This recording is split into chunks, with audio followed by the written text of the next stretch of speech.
Welcome to Penrose Learning, where we make understanding easy. Start by enabling developer options and turning on USB debugging on your Android. This lets your Mac talk to the device. Next, plug a good USB cable, and when prompted, choose File Transfer or MTP on the phone. Make sure you unlock the screen and tap Trust or Allow. On Mac OS, install Android File Transfer if Finder doesn't show files. Once done, open the app immediately so you can see folders. This is the first real handoff step toward copying files.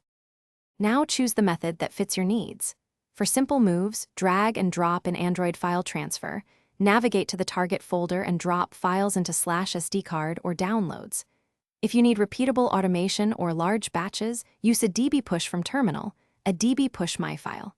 JPG/SD card/pictures, ADB is faster and more reliable. For wireless freedom, set up AirDroid, an FTP server app, or upload to cloud storage, then sync on Android. Make sure both devices are on the same Wi-Fi network to avoid errors.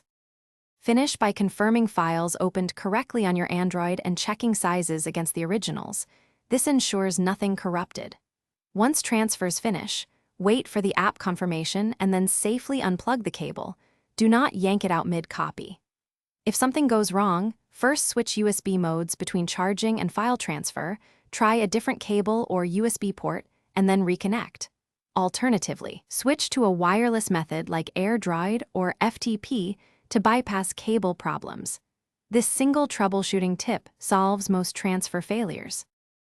Thanks for watching. If this was helpful, leave a like and consider subscribing. See you next time.